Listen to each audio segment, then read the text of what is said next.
Namo tassa bhagavato arahato samma sambuddhassa. Namo tassa bhagavato arahato samma sambuddhassa. Namo tassa bhagavato arahato samma sambuddhassa. Buddhaṃ Dhammāṃ Sanghaṃ Namasami. So it seems that in general that people come to, at least in the Western context, people come to spiritual practice for a great variety of reasons. And as people familiar with the Buddha's teachings know that the Buddha pointed out that karma is intention. So our intention is a very important aspect of our motivation in life for everything, really. For example, some people have say maybe they come to spiritual practice, they just have a kind of a passing intention or something, fleeting intention. They have maybe some people they have a reason, like they wanted to solve some problem in their life. So they take up spiritual practice, and many times you find that after a little while, they don't follow it up. They don't pursue it any further, because they have their answer, as it were. They have some mental disturbance, emotional disturbance, and then a bit of meditation calms them down, and they feel enlightened. With a small e, and it's okay. Done that, been there, done that. Next thing.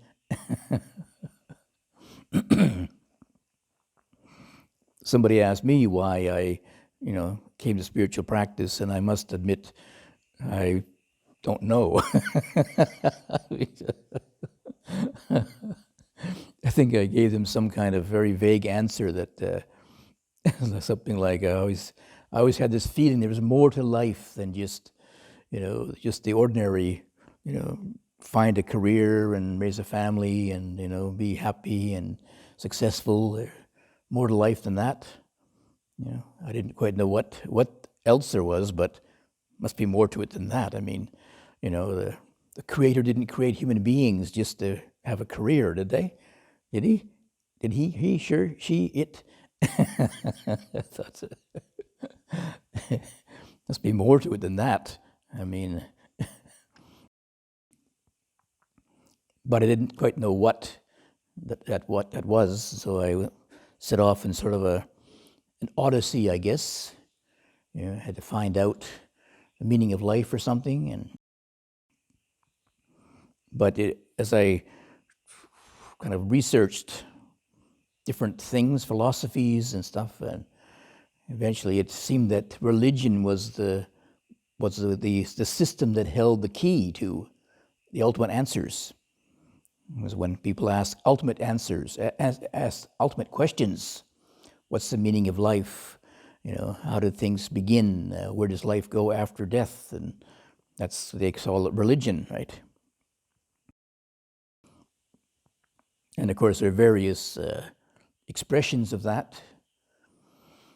And it just so happened that I came across a book on Buddhism, and it seemed to be quite scientific to me, anyway. Not a lot of hocus pocus and mystery in it. Here's what you do. You do this practice. You follow the Eightfold Path, then you get enlightened. That's what I like. 8 steps. Shorter than 12. It's 8 steps to enlightenment. Okay, right. Of course, putting into practice maybe is a bit more challenging than just taking 8 steps. One of the stories of the Buddha is that as soon as he was born, he took 7 steps and then proclaimed I am the awakened one or something, I guess. This is my last life, is it something? Okay, yeah, yeah. I just assumed it's a fairy tale, but in some of these stories, religious stories, there is a deeper meaning. There's sort of what's allegorical or something, they say. So I say, 7 in the Buddhist time, 7 was a very auspicious number. There's 7 factors of awakening, and there's the Sotapanna is only born most 7 more times, and so the Buddha took 7 steps, which is a very auspicious number. And the pictures they have are he's taking these steps on a lotus, a pure lotus, you see. So it's hard to believe the duly born Buddha could actually walk, but it's more like he expressed his ambition, his intention. At that time, this would be his last birth. See, and it's a very, very significant intention, isn't it? Yeah. How many of us can remember waking up, being born, and saying, "I'm going to be enlightened at the end of this life"? Of course, we couldn't remember it, could we? Because we don't have a memory at that age. But anyway,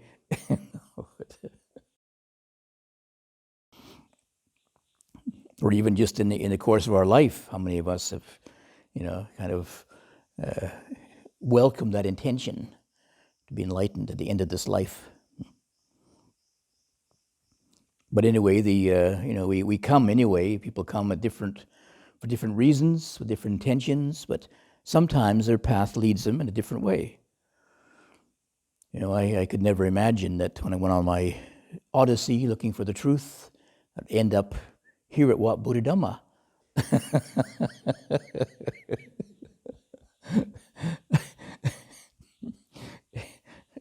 Where did I take a wrong turn somewhere? No, I took a wrong step somewhere. But I also remember back in my mind, when I was quite young, having an intention and a wish maybe to come to Australia. I don't know where that came from. Me, I was born as a kangaroo, that's the last life or something. But not many kangaroos in Canada, so had to go home again when I come home. But sometimes these, the intention, maybe we only are conscious of a certain element of it. What's our intention, to find out something. But maybe behind it there is actually a deeper intention, find out the truth. It's like I think the Buddha was one of these very earnest spiritual seekers. He was faced with, confronted with old age, sickness, and death, and and that was pretty shocking. I mean, some people are confronted with these things early in life, but they just kind of, shrug them off. That's the way it is, But the Buddha was, earnest or sincere in his desire to find out why do people get old and sick and die. He wants to find out about this. And then he was, at that time in India there were many of these wandering holy men, wandering sadhus. So there's a possibility.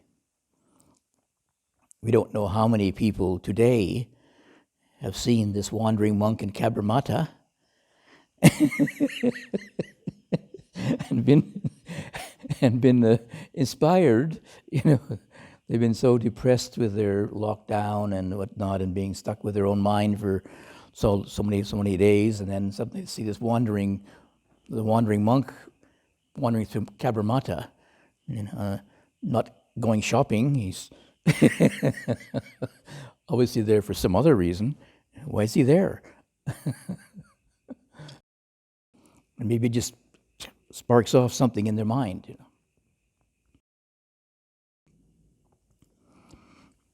But other times, our intention can sort of dry up sometimes too. My first intention for meditation was just to have a peaceful mind, and you can say, on one hand, kind of, fortunately, I couldn't get it. Wasn't so easy, so I had to keep struggling, And in that struggle, a few things fell into place. Meeting wise people, meeting Ajahn Chah, for example.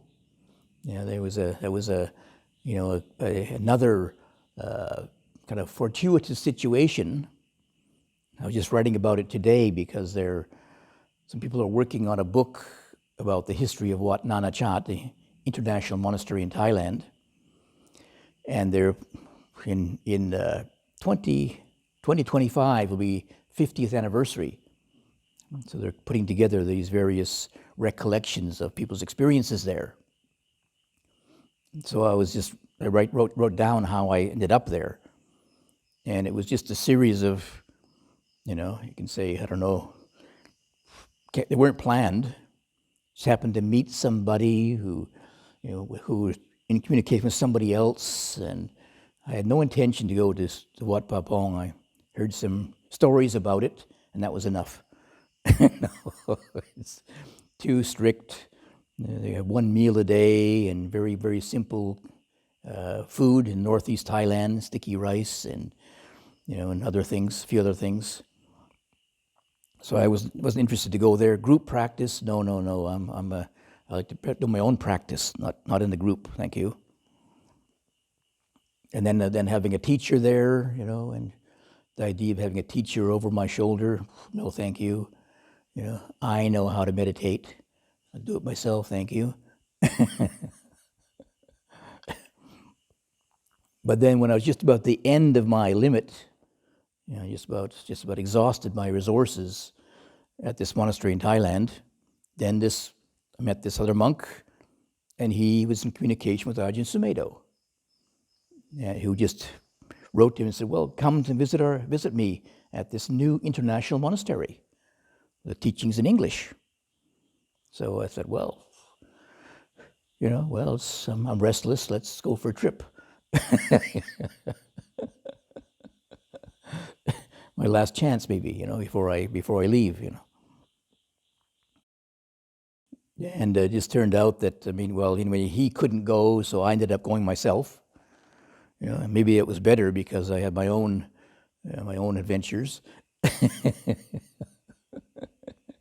Walking into Wat Pah Pong in the middle of the night,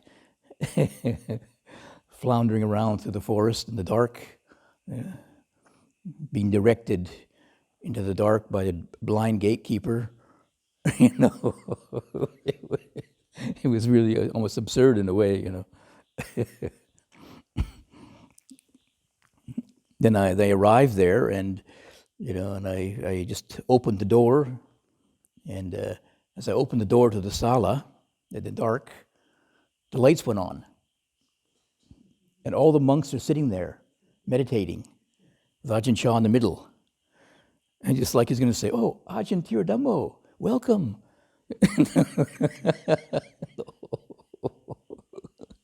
He didn't. They were all surprised as I was. Suddenly it was dark, and then suddenly it's light. Huh? All these monks sitting there, looking at me. Sorry, I'll just step out a bit and close the door and be gone. No. So they walk into the middle of this gathering and bow to Ajahn Chah, and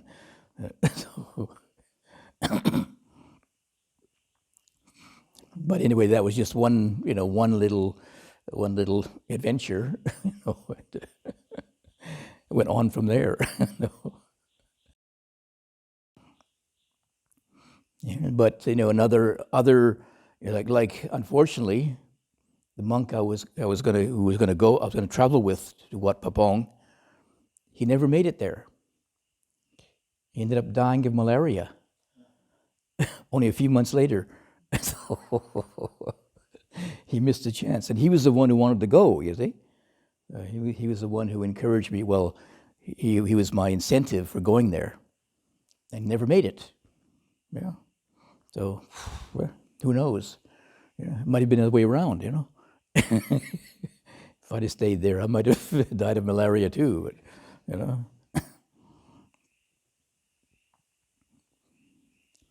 But with all these, it's sometimes helpful to reflect upon our intentions, because it is the intentions which motivate us. And so sometimes if we do find the practice is kind of flagging, or if we feel a bit disillusioned or something, then we look back at our intention. What's the intention behind it?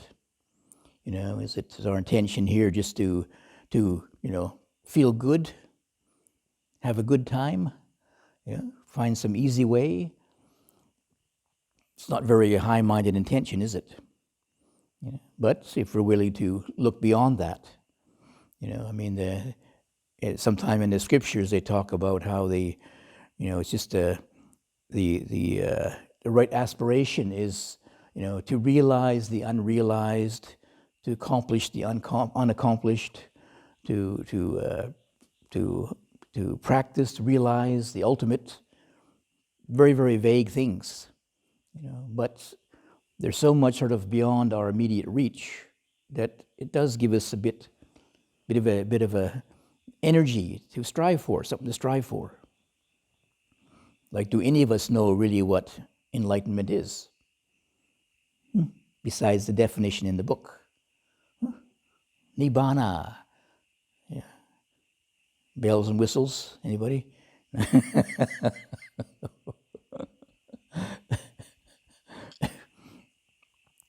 But as an aspiration, it does have maybe some appeal in a way. Especially if you read some of the expressions of it, the ultimate happiness, the peace of mind, but ultimate happiness. I have some taste of happiness, but what's ultimate happiness?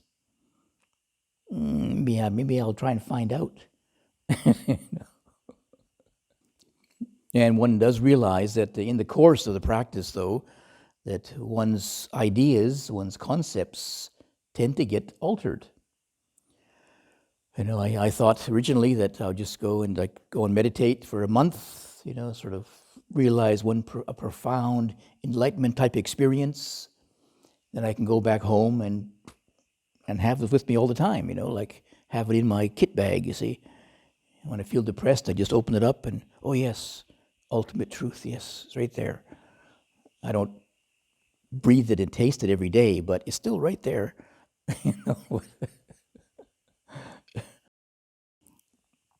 And it is, from the Buddha's point of view, it is possible.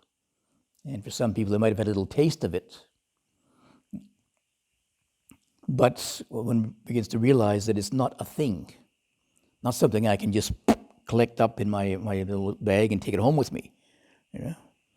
It's a whole attitude of mind. And to keep that attitude going, it requires a living of a life which is compatible with it. It's like they talk about the stream enterer, the person who realized the first level of awakening. I still hear some people think, I'm gonna get stream entry. I'm gonna get it. Like they're going to attain something. See, so then they can claim that I'm now a sotapanna. I'm now a stream enterer. There are even some teachers in Thailand who used to give certificates. Maybe they still do. You get your sotapanna certificate to prove you're enlightened, at least the first level anyway. There's one Western monk I met. He had, finished the course, so he got a certificate. He was supposed to be enlightened, sotapanna anyway, verified by this teacher, you see. But he just kind of mentioned casually about it one time to me, and then he says, "But actually, I don't believe it," he said. but you were confirmed by another teacher. You were confirmed. I just don't believe it.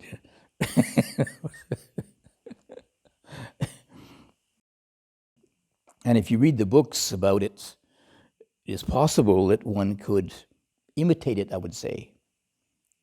One could actually, I think some of the Asian teachers, they don't realize the Westerners' ability to conceptualize. So you can read the 16 levels of awakening. Was it 16 stages of awakening somehow? Anyway, I forget the exact words in translation anyway. Stages of awakening, you see. Then you read them and you can conceptualize them. And you can even in your mind, you can even perceive that you've done that. Whereas, I think certain people, especially in Asia, they don't conceptualize so much. They're more experiential in their approach. So even they know what these stages are, they still wouldn't think about it too much. I was in one monastery where they follow this 16 stages thing, and then the teacher said to me, says, "Okay, you're on level 3," he said, "but don't read about level 4," he said. Well, of course, it's like Pandora's box, What's level 4? Don't look. No, it's level 4.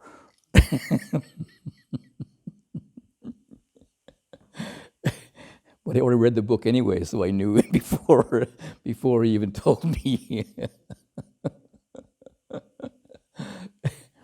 But I realized the danger of that, just thinking about it too much, conceptualizing it, you see. So after a while, I gave up on these stages anyway, because it's pretty artificial that we go through. I mean, maybe we do go through these stages, but think they're actually stages, A, B, C, D, 1, 2, 3, 4, 5, I think is misunderstanding it. But sometimes as we practice, maybe it does require a realignment of our intention. For example, I was thinking about just staying in Thailand 1 month, getting enlightened and go home. But it didn't take too long to realize that, maybe this enlightenment business is a bit more complicated than I thought. Being at the university and thinking about enlightenment, I can give it 1 month, But then when I was there practicing, observing the mind, maybe this mind isn't quite ready for it in 1 month. Might take 2. Might take 100 lifetimes, actually.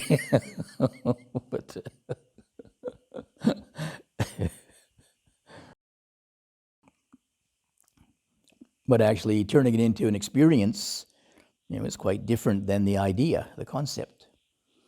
So while, of course, we all, still use concepts, it's still helpful to have some idea what the practice is about and which direction you're going in. It's just like looking at a roadmap.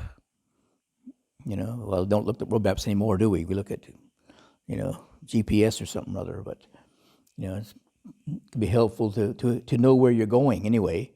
But of course, when you go there, having that experience of being there, with the sight, sound, smell, taste, touch, it's quite different than just looking at a screen, isn't it, or a piece of paper.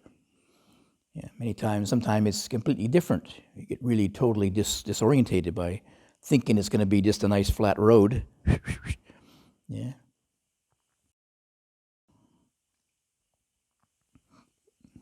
When I was traveling in India and I had on a bicycle, and I had this map, very simple one. It was actually a school atlas. And it was just a flat map, and then of course when you're riding the bicycle there, I didn't realize that now you're riding through a desert. There's no water here, Where's the next town? One place the road ran out and it was just sand. I couldn't ride anymore in the sand. I had to push through the sand to get to the road again, the other side.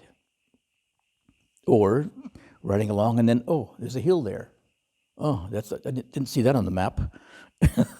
Map didn't show that. Up the hill, down the other side.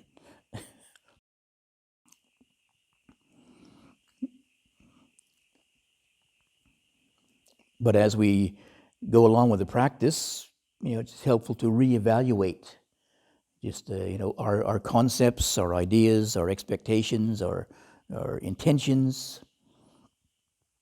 And I think that's one of the ways that people. There were some people who came to ordain, for example, came into Thailand to ordain as monks, and some stayed and some didn't. And my own, kind of, I wouldn't say it's professional psychology, but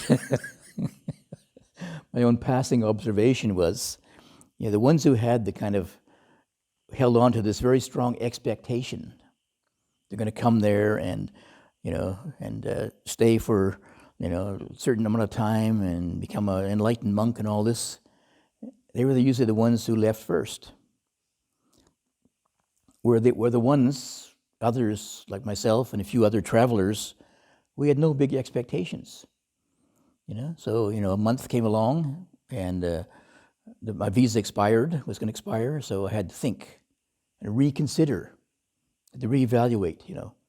What's going on here? Is the practice going well? Is it is it just too much? Am I sort of making progress or not? Is it useful to stay here or not? And then, okay, yes, well, it's going all right. It's okay. Renew the visa for another month. Another month comes. Got to think again. Should I stay? Should I go? How's it going? And for some reason, it just kept going. One reason or another. Sometime it was meditation was going very well. And I just think, oh, gee, a couple more weeks of this, and I could really crack it. I mean, yeah, be enlightened, sure. Yeah. Then 2 days later, should I leave now? Should I? Other times a bit more practical. Think, well, I can't go now because it's winter in Canada. It's too cold to go back. And there were a few little tricks I played on myself, actually. Yeah. One of them was to give away all my money. Yeah. So I had no money left, my bank accounts even. So if I wanted to leave, I had to beg my parents for a ticket, you see.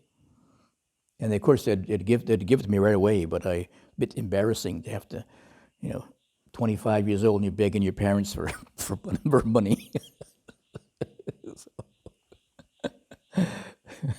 But they would have done it anyway, I'm sure, because they want to see their son, right? Even though it'll be a shock when they see me with a shaven head, but then there was another monk I knew. He was from New Zealand, but went to ordain in America, and he had some very serious health problems, so he didn't have an easy time. But he stayed in America 5 years, and then he came back to New Zealand, hoping to, use the New Zealand healthcare system for his health reasons. You see, very expensive in America. And he said to me that if he was in New Zealand, he would have left so many times already, see.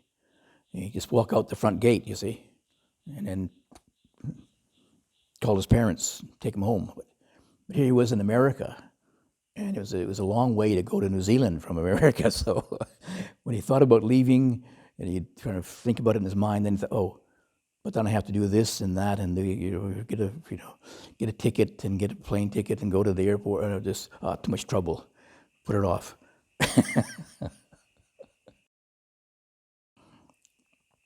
So maybe sometimes going into a remote place, maybe that was one of the reasons. Maybe the Buddha suggested people go off and meditate in the forest. So you're away from your friends and the usual associations that would be attractive to you. Yeah. It wasn't difficult for me, I know, in being in Thailand, but for some of the Thai monks, I know one of the Thai monks there, he came from the local village, and in the local village they used to play these. They have a ceremony, a festival or something in the village, and play this loud music, which we could hear in the monastery, see. And this monk was just, it's just so painful. He said, just so painful. I said, what do you mean this moaning music painful? I said, I said, it doesn't bother me in the least. He said, yeah, but when I hear that, I think of all my friends and all the time I go to the fairs. I just have to walk over the rice field and I'm there with my friends, he said. So it wasn't a problem for us Westerners to hear this screechy music, it's just a bit of annoyance, just a bit like the cicadas, too loud, loud cicadas. But for this poor monk, all the associations with that music, you see. But for us Westerners, being, kind of in a remote place like Northeast Thailand, there wasn't a lot of temptation there. Well, there was temptation to leave because of suffering, maybe, but not attraction.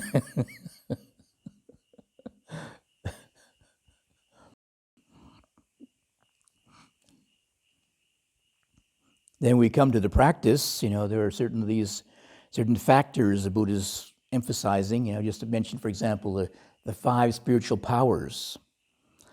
The 5 spiritual powers.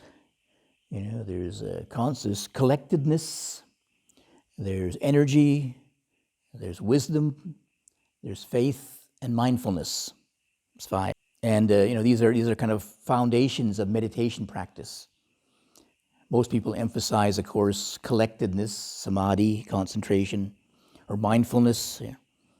This requires also energy, requires a certain amount of faith, or I prefer the word confidence, or trust. I have to have a certain amount of trust that doing this, developing these qualities, developing meditation practice, will be beneficial. We don't know yet, do we? Maybe it makes us, maybe it turns us into Buddhists or something. You get brainwashed to become Buddhists if we've developed those 5 things, you see.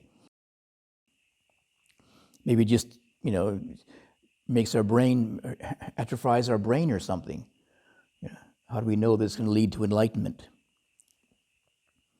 And but these powers, first of all, we emphasize them. Usually, people you want calmness of mind. That's the basic one. So if you focus attention on a meditation object, like breathing, then if your mind is focused on the breathing, don't notice the busy mind. Simple. You can say you take your energy away from all the thinking, focus it on, say, one point, like breathing, the sensation of breathing. If you can do that exercise, then your mind calms down. Doesn't mean that it actually is calm, but it seems to be calm anyway. And depending upon the degree of focus you have, your mind can become calmer and calmer and calmer. But as we, in the beginning stages, people make a big thing of it. I'm developing concentration. And they possess it, many of them possess it, my concentration, and people can get very possessive of it. Don't speak loudly to me because I'm concentrating. Don't disturb me because I'm concentrating. And they get very focused on it, very, very, very obsessed about it, not just focused, but obsessed about it. But this concentration, this collectedness, doesn't belong to you. It's a universal quality of mind. It's in the mind already. We have these 5 spiritual powers naturally. They're natural aspects or natural functions in the mind. But of course, we don't really understand that they aren't really powers yet. We still see them as aspects of ourself. I'm developing concentration, and relatively speaking, you are. With your intention, with your efforts, you do have a certain amount of input into it. But for some people, much as they put effort into it, and much as they have the intention to get concentration, they struggle. It's not easy because their own mind is not very naturally concentrated. It's against their temperament. Maybe they they have a very restless mind, they're very a worried type of person, for example, a certain temperament of person, and they just can't focus. Scatters, very much scattered naturally.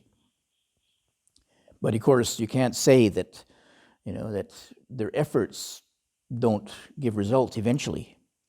The more you keep up with it, maybe it will have some effect. Maybe not this lifetime.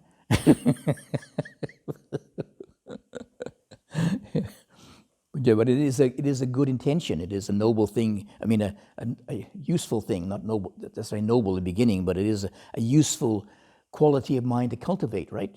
Concentration, and especially for spiritual practice. It does allow not only just the calming down of the mind, but allows the sharpening of the mind that you can cut through many of our delusions and our illusions about ourselves. But as we begin to develop it, my experience is you begin to recognize it is, as it were, an impersonal quality of mind. So you can't really control it. I don't know how many hours, days, years I tried to focus my mind and keep it controlled, keep it focused. And it just get a big headache. But as you begin to develop that exercise, you begin to understand the nature of collectedness. There are certain things, of course, there are certain causes which will benefit it. There are certain conditions which will be detrimental to it. If you do allow your thinking to get away with yourself, your mind to get away with thinking too much, well, it's detrimental to focusing, concentration. Okay, got that. Okay, so if you're able then to catch your thinking, blah, blah, blah. Oi, what am I blahing about? Back to the breathing, back to the breathing, back to the breathing. Even sometimes your thinking can be quite interesting, but it's going to be distracting to collectedness. So what's your exercise? What's your intention right now? So learning to catch the wandering mind, for example, and then another thing is gentleness.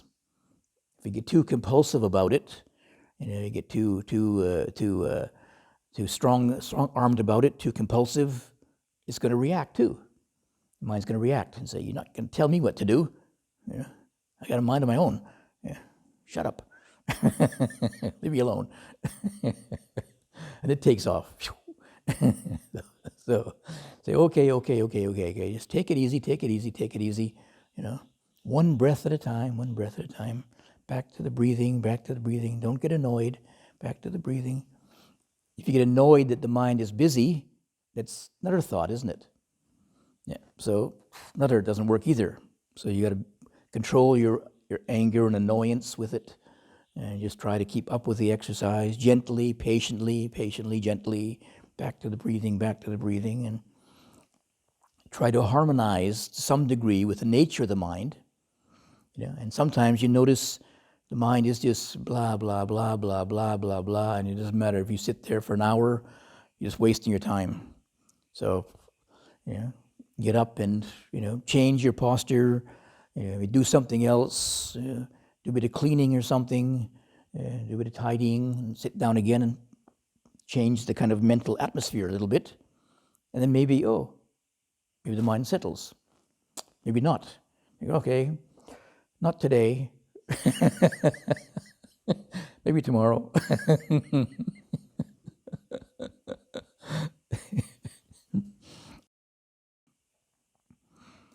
But all of these spiritual powers, they first of all they are, we still look at them initially as we're doing it. I'm being mindful. I'm developing energy, and to a certain degree we are. So we do have some possibility to make some input into it. But you have to also recognize that these qualities are things, they're unique, impersonal aspects of this body-mind. So learn to tune into them too. Sometimes you recognize, I want to be energetic, but the body is not energetic. and look around. Why is that? It could be the weather, it could be what you ate, could be some kind of illness. Not your fault. It's just causes and conditions. And then you try and cultivate to recognize which ones do increase energy.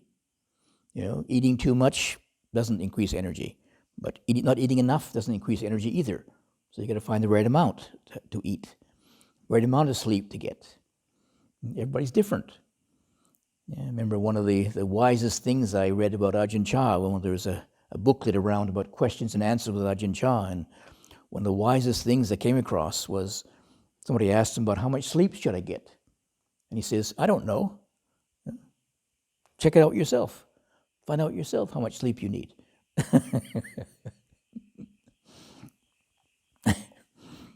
And it was, that's not only is it kind of, open-minded or broad-minded, but it also is turning the whole thing back to you. You have to find out for yourself, because your body is unique to you. Your body-mind is a unique situation. And you don't leave it to the teacher to tell you what you should do. Maybe they can give you some guidance, but you got to test it out for yourself. So Ajahn Chah was a great master of providing skillful means. Besides these 5 spiritual powers, of course, there are other things that come up in practice, which, maybe there's no easy formula for them. It does require some personalizing of your own understanding of yourself to figure out and see for yourself what's useful, what's helpful, what's not. But the most useful of these skillful means, I would say the most beneficial one, universally speaking, is the practice of metta. You heard of metta bhavana? Yeah. I mean, in the chanting we do that one. May I abide in well-being, and then may others abide in well-being. But the real key to it is, first of all, we have to have well-being in our own heart. We have to have a friendliness towards ourself, which practically means being friendly towards all of your ugliness, if you like, all of your so-called enemies. Doesn't mean you have to love them. I think saying loving kindness is a bit of an idealistic translation of metta. I would just say friendliness.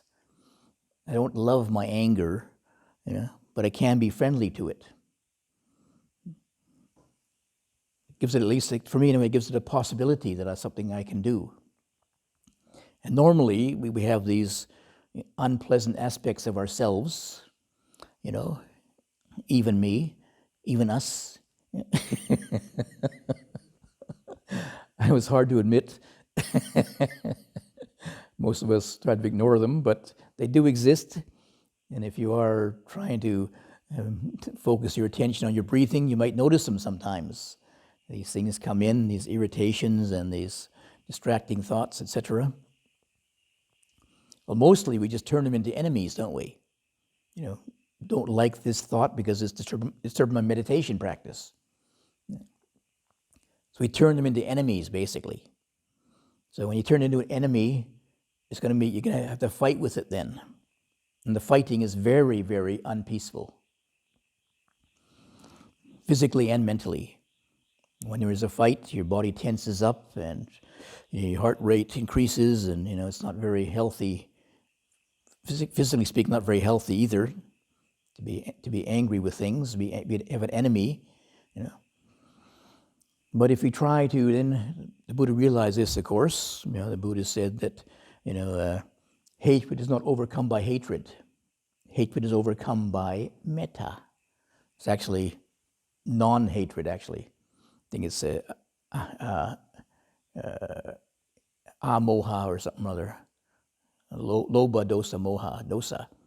Adosa, I think it is. And he wasn't just being kind of, socially progressive. There's a profound message in that. Your so-called enemies, you never overcome them by fighting them. Never overcome your anger by fighting it. by being angry at it, only by being friendly to it. It sounds kind of, what do you say, ridiculous, doesn't it? Be friendly to your anger. You know? But the point is that it changes the whole dynamics. Instead of rather than fighting with your anger, which is more anger, right? Now try and just be more friendly to it. And maybe the first stage is just trying to be a bit more open to it and receptive to it, not fight with it. Just let down your guard a bit. At the very least, it allows us to come closer to it. What is this anger anyway? You know, usually you peg your enemy as a certain concept. That person's like that, and you always think these negative thoughts about them, right? You know, you're saying there's a certain person you were angry with, you know. Yeah. You never ever think that that person might have a dog that loves it, that loves him. Or he loves his dog. Maybe you hate him, but he loves his dog, you see. You never give him a good thought. It's always a negative thought, you see. But that's just how you see it. Very, very, very in a closed situation, see. With friendliness, it opens it up. You stop seeing it in such a narrow way. Being more open, receptive, friendly to it, you know, without the fight. The fight is contraction, and friendliness is opening up. Yeah. It's the very act of developing some well-being in your mind, in your heart. Doesn't you feel your heart opening up? When you're not so well, your world closes down, right? When you feel in pain or angry or something rather negative, your mind closes down. Don't talk to me. Don't bother me. But when you have well-being in your heart, oh, hello.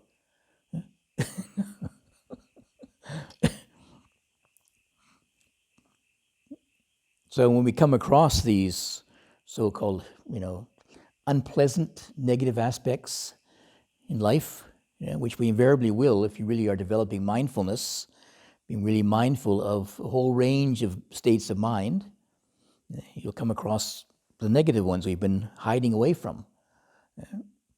And the most helpful, skillful means then to be more friendly towards them. It doesn't mean it solves them, but allows us to come closer to see you as they really are. Many of these so-called things that we're angry with or feel are unpleasant are not things at all. They're just various forces, energies, processes. Just like the pain in the body. If you can bring your awareness to the pain in the body and be a bit more open and receptive to it, you notice that it's not constant. This pain kind of comes and goes. It gets stronger, and then it fades away sometimes. And where is that thing called pain? When you think of it as a thing, then your mind closes on it, and then it gets even more painful. It's compacted, as it were, contracted and compacted. But relaxing into it, being friendly with it, opens it out. And it still can be, generally unpleasant, but it's not sort of pain screaming capital letters at you. It's just this particular energy there, unpleasant, bit neutral now, more pleasant. I mean, not pleasant, but less unpleasant. Sometimes it could even be pleasant because you've broken through that limitation of your mind, and this pain is not an obstacle now. It's not too bad, actually. It's just there's some tension there, some irritation, but it's not really pain. And the more we develop that, it allows us to come closer and closer to these so-called negative things, and you can see, in a way, you can see right through them. They aren't so negative, because many times these so-called things you've been ignoring are actually the key to the best lessons to understand yourself. Those are the things we're hiding from. Those are the things that are causing us the most suffering, aren't they? Or unpleasant aspects of life, unpleasant memories, unpleasant moods we have, those that are causing us the most suffering. So if you can open up to them, be more receptive to them, be more friendly towards them, and say, oh, hey, hi there. You're telling me a lot about myself. That's very interesting. Am I really like that? No, not me. Yes, you are. But it's okay. Friendliness still loves you.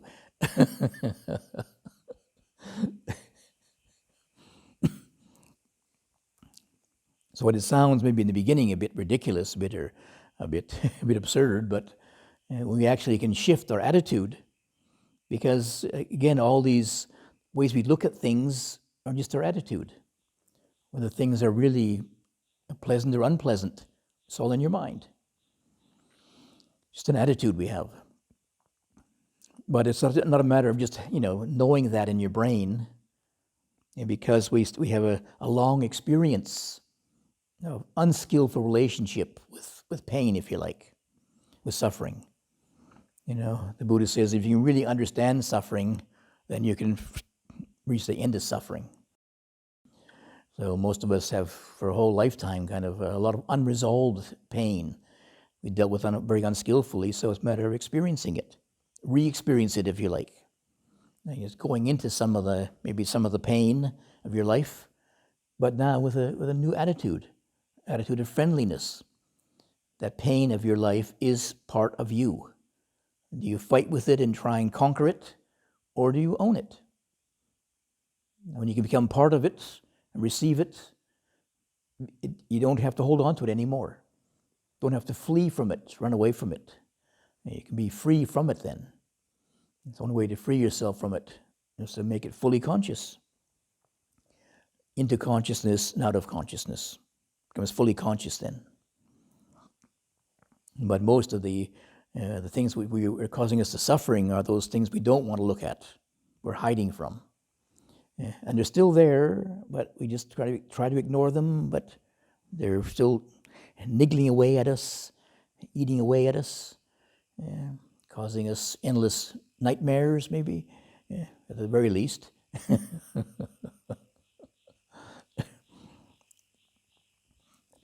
But the more that we can develop this friendliness, and of course, this is supported by collectedness and mindfulness and energy and trust and wisdom. Especially dealing with the pain in the body, it'd be quite a lot of wisdom with that, because pain is a sign the body is under stress. So you have to know how much is a limit. But the more collectedness we have, the more calm we have, the more clarity we have, the more we can begin to open up, supported by friendliness, more and more friendly to more and more deeper levels of our unhappiness or unhappiness or unpleasure, unpleasant aspects of life, deeper and deeper levels of it. So these work together, hand in hand then. Not a friendliness practice is not the magic formula, but it works together with the other factors of the 5 spiritual powers, for example, the factors of awakening and the other factors which are also support the strength of the mind, give the mind more stability and clarity and energy. So it can be helpful to reevaluate from time to time how our practice is going, look at our intention, and I think at the very source of us, every person, the very source, the very root is, all of us want to be free of suffering, right? Yeah, at the very heart of us. Yeah. So that we still have that intention there to realize, true peace of mind. Sometimes we get distracted for a while with, little side trips here and there, but we keep reevaluating our intention, come back to the source again and again and again. That'll keep us on the path. Even though even the Sotapanna, still makes 7 mistakes. So maybe we're allowed a few more. 10 maybe?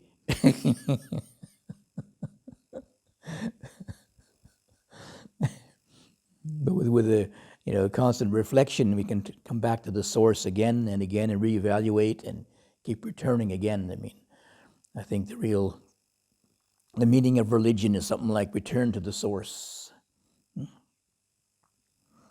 the heart of the practice. So as we continue with the practice, keep reevaluating, and then it gets richer and richer as we develop it, and more sources of wisdom.